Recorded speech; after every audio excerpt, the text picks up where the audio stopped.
সুপ্রিয় শিক্ষার্থীবৃন্দ, আশা করি সবাই তোমরা ভালো আছো।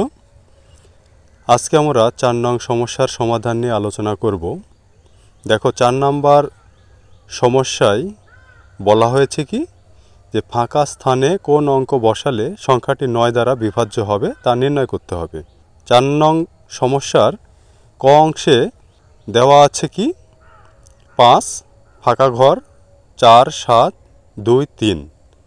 এখন এই প্রদত্ত সংখ্যাটির সার্থক অঙ্কগুলোর যোগফল হচ্ছে 21, যা 9 দ্বারা বিভাজ্য নয়।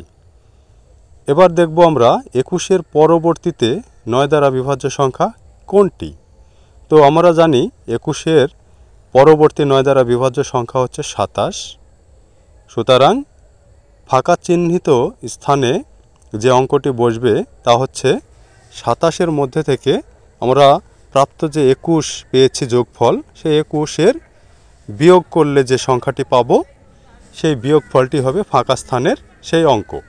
তো 27-এর মধ্যে 21 বিয়োগ করলে আমরা পাই 6, সুতরাং ফাঁকা স্থানে বসবে 6। এবার আমরা 4 নং সমস্যার খ অংশের সমাধান করব। তো প্রদত্ত সংখ্যাটি হচ্ছে 8 1 2 7 4।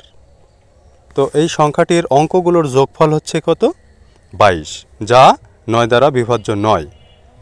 তো এবার 22-এর পরবর্তীতে 9 দ্বারা বিভাজ্য সংখ্যা কত 27।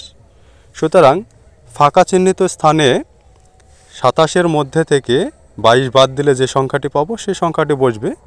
তো আমরা দেখি 27-এর মধ্যে 22 বিয়োগ করলে বিয়োগফল হয় 5। সুতরাং ফাঁকা চিহ্নিত স্থানের অঙ্কটি হবে 5।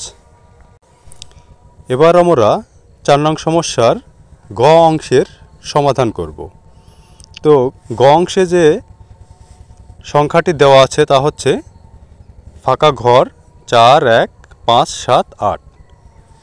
এই অঙ্কগুলোর যোগফল কত 25, যা 9 দ্বারা বিভাজ্য নয়। তো 25-এর পরবর্তী 9 দ্বারা বিভাজ্য সংখ্যা 27। তো ফাঁকা চিহ্নিত স্থানে 27-এর মধ্যে 25 বাদ দিলে কত থাকে 2, সুতরাং 2 বসবে। এবার আমরা 4 নং সমস্যার ঘ অংশ নিয়ে আলোচনা করব। তো ঘ অংশে প্রদত্ত সংখ্যাটি হচ্ছে 5 7 4 2। উক্ত সংখ্যাটির অঙ্কগুলোর যোগফল হচ্ছে 18, যা 9 দ্বারা বিভাজ্য। সুতরাং ফাঁকা চিহ্নিত স্থানে 0 হবে, কারণ 9 দ্বারা ইতিমধ্যে বিভাজ্য হয়ে গেছে। তো এখানে আর আমাদের পরবর্তী 9 দ্বারা বিভাজ্য সংখ্যা খোঁজ করার কোনো প্রয়োজন নেই। তো আজকে এ পর্যন্তই। পরবর্তী সমস্যা নিয়ে আমরা এর পরের ভিডিওতে আলোচনা করব। সবাইকে ধন্যবাদ।